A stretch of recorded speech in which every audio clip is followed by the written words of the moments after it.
Titrasi redoks iodometri. Tujuan dari titrasi ini yaitu menjelaskan proses standarisasi larutan Na-tiosulfat dengan KpRO3, menetapkan konsentrasi Na2SO2O3, dan menentukan kadar cuplikan secara iodometri. Prinsipnya, pada titrasi secara iodometri, reaksi redoks terjadi antara suatu oksidator kuat dengan Ki sehingga terbentuk I2. Kemudian jumlah I2 yang dibebaskan dititrasi dengan reduktor seperti tiosulfat.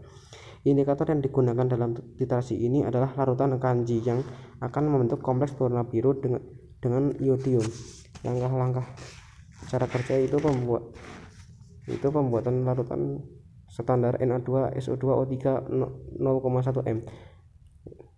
Larutan Na2SO2O3 0,1 m dapat dibuat dengan cara melakukan padatan Na2S2O3 5H2O yang akan ditimbang tepat dan dilakukan padatan Na2SO2O3 5H2O dalam gelas beker, kemudian dimasukkan ke dalam labu takar sesuai volume yang diinginkan dan tambahkan aqueous sampai garis batas.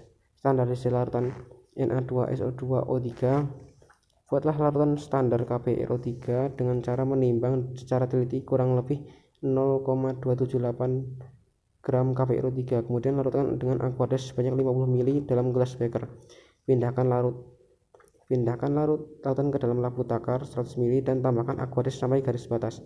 Pipetlah 10 ml larutan KpRO3 di atas dan dimasukkan ke dalam air lemnya 200 ml. Tambahkan 3 ml larutan Ki 1m dan 2 ml H2SO4 1m. Titrasi dengan larutan K2SO3 yang akan distandarisasi sehingga larutan berwarna kuning muda. Tambahkan 2 ml indikator amilum 1% yang baru dibuat. Lanjutkan titrasi sehingga warna biru tepat hilang. Ulangi titrasi sebanyak 3 kali. Kemudian catat semua data, pengamatan, dan informasi yang diperoleh. Hitunglah konsentrasi larutan Na2SO3, Na2S2O3. Kemudian penetapan kadar tembaga dalam produksi yang disiapkan sampel produksi yang telah disiapkan di laboratorium. Pipet 10 ml larutan sampel masukkan ke dalam air lemnya 250 ml, tambahkan 2,5 ml larutan Ki 1m. Titrasi dengan larutan tiosulfat yang telah distandarisasi sampai warna larutan berubah menjadi coklat muda atau kuning. Tambahkan 2 ml indikator amilum. Titrasi dilanjutkan sehingga berwarna biru mulai pudar. Tambahkan 2,5 larutan KCNS. Jika timbul warna biru, lanjutkan titrasi sehingga warna biru tepat hilang. Setelah data pengamatan yang diperoleh hingga kadar CO dalam produksi, kemudian hitung kadar CO dalam produksi tersebut.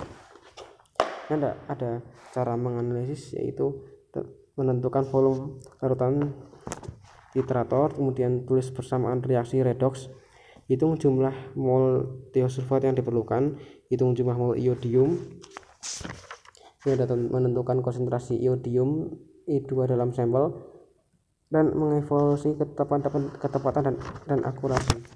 Kemudian bahan-bahan penting dalam praktikum ini yaitu larutan titrator, yaitu Na2SO2O3 digunakan untuk menitrasi larutan iodin dalam titrasi iodiometri. Kemudian ada larutan iodium sebagai standar atau untuk mengoksidasi senyawa yang sedang dianalisis. Kemudian ada larutan Ki digunakan untuk menghasilkan iodin dalam larutan kalium iodia bereaksi dengan oksidator untuk membentuk iodin bebas. Kemudian ada larutan asam HCl atau H2SO4 digunakan untuk menjaga larutan tetap asam dan mencegah pembentukan senyawa lain yang dapat mempengaruhi hasil titrasi. Kemudian ada pati digunakan sebagai indikator yang akan berubah menjadi biru gelap jika iodin hadir dalam larutan. Kemudian ada larutan NaOH, kadang diperlukan untuk menetralisir asam yang berlebih. Kemudian ada hasil yang diharapkan dari praktikum ini ada pada akhir titrasi iodiometri larutan akan berubah menjadi biru gelap karena adanya indikator pati. Kemudian ada nilai konsentrasi oksidator yang terdapat dalam sampel. Kemudian ada tips penting agar titrasi berhasil, yaitu menghindari kontaminasi larutan, mengaduk larutan dengan hati-hati, dan menambahkan titrator secara perlahan. Langkah keselamatan kerja: menggunakan APD seperti jas lab, sarung tangan, dan masker, mempersiapkan alat dan bahan sebelum memulai praktikum, dan berhati-hati ketika mereaksikan bahan kimia. Bagian yang paling sulit dalam praktikum ini yaitu mencampurkan bahan kimia secara tepat dan menganalisis data. Ini kesalahan yang mungkin dapat terjadi dalam praktikum ini, dan cara mengatasinya itu peralatan jatuh. Cara mengatasinya itu memegang alat dengan baik dan memasukkan bahan kimia secara kurang tepat, yaitu cara mengatasinya yaitu fokus dan memperhatikan jumlah bahan kimia yang diperlukan. Manfaat dari praktikum ini yaitu menganalisa kualitas air, pengendalian kualitas makanan dan minuman, pembuatan obat-obatan, dan penerapan bioteknologi.